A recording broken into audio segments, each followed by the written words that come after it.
नमस्कार दोस्तों, मैं अखिलेश कुमार संगम जैस एकेडमी पर आप लोगों का स्वागत है। हम लोग बाल विकास पढ़ रहे हैं यूपी टेट के लिए। अभी तक हम लोग थॉर्नडाइक को, पावलोव को और स्किनर साहब को पढ़ चुके हैं। आज के जो हमारे मनोवैज्ञानिक हैं कोहलर हैं। तो आज हम लोग क्या पढ़ेंगे?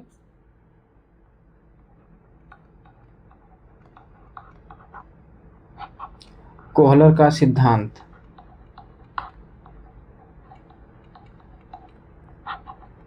तो कोहलर का सिद्धांत अगर हम लोग पढ़ेंगे तो यहाँ से भी आपका एक प्रश्न बनता है एग्जाम में। इनके सिद्धांतों को पूछता है या किस पर प्रयोग किए थे, ये चीज़ आपसे पूछ लेता है। और जो प्रयोग किया गया था जिस जानवर पर, उसका नाम क्या ये रखते हैं, यहाँ से क्वेश्चन आपका बनता है। तो आइए धीरे धीरे देखते हैं। तो इन्होंने सबसे पहले अगर इनका देखा जाए प्रयोग किस पर किया था,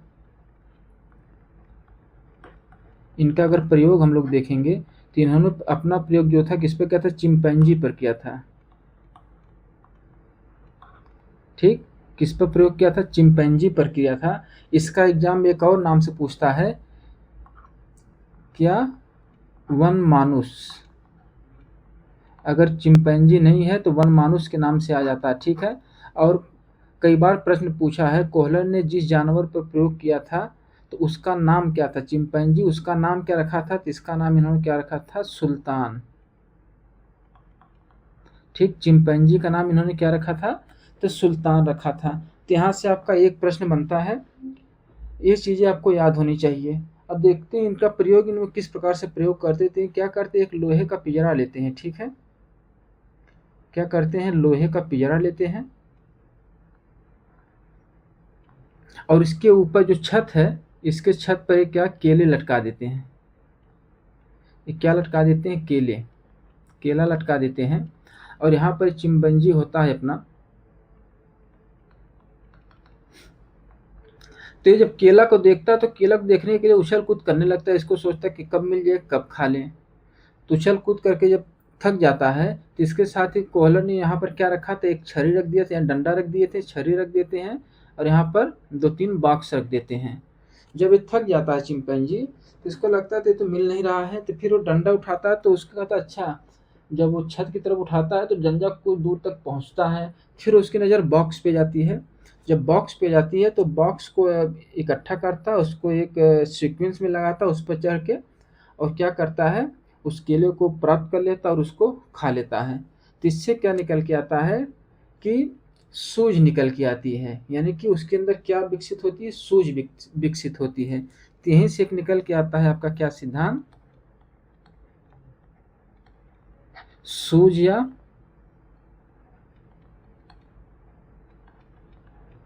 अंतर्दृष्टि का सिद्धांत। अगर आपको सीधा सीधा पूछा जाएगा तो सूझ या अंतर्दृष्टि का सिद्धांत किसका, तो आप कोहलर कर लेंगे। लेकिन ये आपका उत्तर यहाँ पर एक चीज़ से गलत भी हो सकता है। गलत किस लिए होता है, क्योंकि सूझ या अंतर्दृष्टि का जो सिद्धांत दिया गया था ये गेस्टाल्टवादियों द्वारा दिया गया था। इसके पहले हम लोग क्या पढ़े थे, आइए इसको समझते हैं। इसके पहले हम क्या पढ़े थे, व्यवहारवादी पढ़े थे। व्यवहारवादी में हम लोग क्या देखे थे, स्किनर थे, थॉर्नडाइक थे, पावलॉक थे। तो ये सब क्या थे, व्यवहारवादी थे। तो यहीं पर एक आपका फिर निकल के आता है गेस्टाल्टवादी।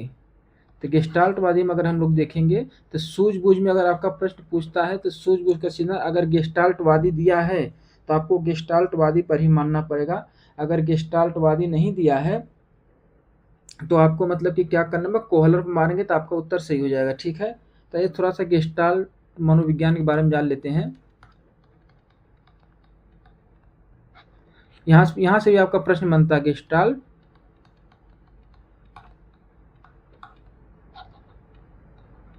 गेस्टाल्ट मनोविज्ञान कब आता है, 1921 में आया ये।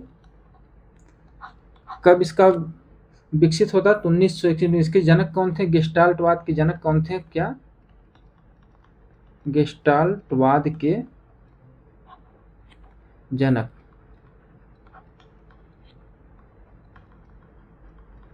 मैक्स वर्दीमर। ठीक, गेस्टाल्टवाद के जनक क्या थे, मैक्स वर्दीमर थे। और यह विचारधारा किसके विरोध में आता है? तो ये व्यवहारवाद के विरोध में आता है। ये विचारधारा अगर आप पूछ भी लिया जाए, गेस्टाल्टवाद की विचारधारा किसके विरोध में आता है? तो व्यवहारवाद के विरोध में आता है। ठीक है,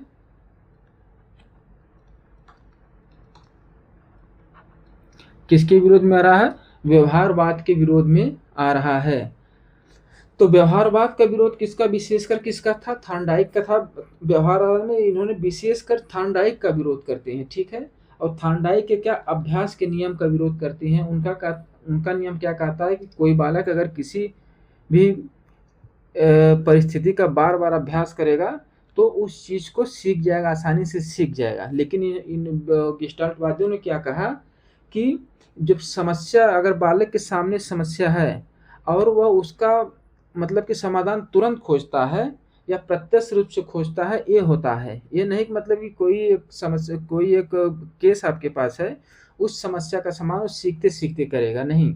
एक अथवा गेस्टाल्टवादी कहते हैं कि अगर कोई समस्या है तो उसका समाधान तुरंत होगा, उसके दिमाग में तुरंत समाधान आएगा तो उस चीज को समाधान कर लेगा। यानी कि प्रत्यक्षीकरण पर ये बल देते हैं। मतलब कि देखा जाए कि अगर कोई मतलब कि केस बन रहा है तो उसका प्रत्यक्ष रूप से तुरंत उसका निवारण किया जाए, ये गेस्टाल्टवादियों का विचार था। तो इसके लिए उन्होंने 1923 में मतलब कि प्रत्यक्षीकरण के लिए दो सिद्धांत दिए। एक समीपता का नियम उन्होंने देते हैं और एक गेस्टाल्टवादी का कौन सा दो नियम देते हैं। ठीक है, प्रत्यक्षीकरण के इन्होंने क्या करते हैं, दो नियम देते हैं। तो पहला कौन सा हो जाता है? समीपता का नियम। और दूसरा क्या देते हैं? समानता का नियम। यानी गेस्टाल्टवाद के जो ये जनक थे मैक्स वर्दिमर, उन्हें दो नियम देते हैं, समीपता का नियम देते हैं और समानता का नियम देते हैं। ठीक, यहाँ तक तो आपको समझ में आ गया। तो ये पीछे हम लोग देखते हैं, तो अगर सूझ या अंतर्दृष्टि का सिद्धांत कहता है तो अगर गेस्टाल्टवाद दिया तो आपको गेस्टाल्टवाद पे जाना पड़ेगा, नहीं तो आप कोहलर पर आप सीधा सीधा चल जाएंगे। ठीक है, नेक्स्ट चलिए हम लोग देखते हैं। तब गेस्टाल्टवाद जो है, गेस्टाल्टवाद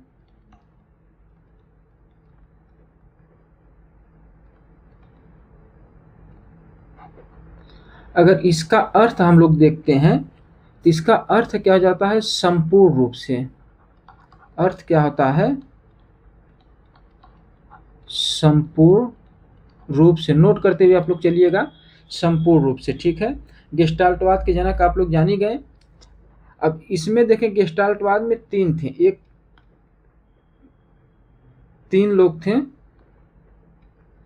एक दिन के जनक कौन कौन से जाते हैं? मैक्स वर्दिमर।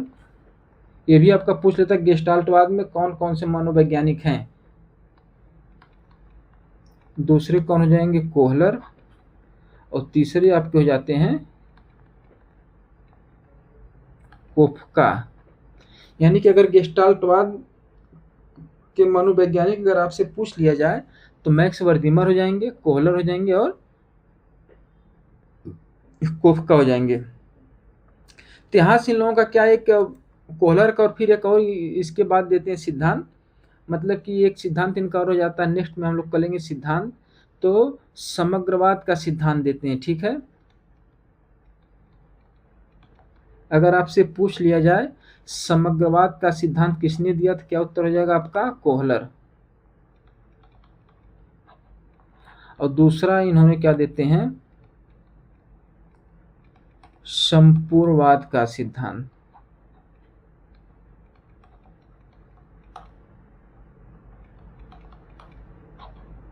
तो यहां से हम लोग क्या क्या देखें, यानी कि सूझ या अंतर्दृष्टि का सिद्धांत देख लेते हैं और समग्रवाद का सिद्धांत देखते हैं और संपूर्णवाद का सिद्धांत देखते हैं।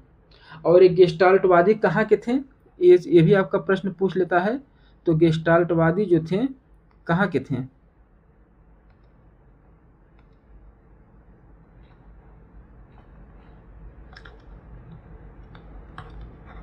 ये जर्मनी के थे, ये लोग कहाँ के थे, जर्मनी थे, इसको भी आप लोग याद रखिएगा।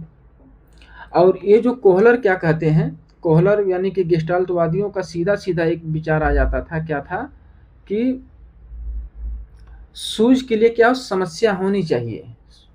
अगर आपके विचार में अगर कोई विचार आता है किसी चीज़ का समाधान करना है तो पहले क्या चाहिए, वो समस्या चाहिए। चिंपैंजी के सामने क्या था, वो भोजन उसके लिए उद्दीपक का काम नहीं कर रहा था, उसको प्राप्त करना उसकी समस्या थी। केले को प्राप्त करना क्या था, उसकी समस्या थी। इसके पहले लोग क्या था कि जो भोजन होता था व्यवहार मादे वो उद्दीपक का कार्य करता, तो भोजन उनको मतलब कि कोई मतलब कि कूद फान के लिए उसको प्राप्त करने के प्रयास करने के लिए उसको अनुक्रिया करने के मजबूर करता था। लेकिन यहाँ पर क्या था, केला क्या था, उनके लिए समस्या थी। यानी कि नोट कर लीजिएगा, पूछ लेता कभी कभी,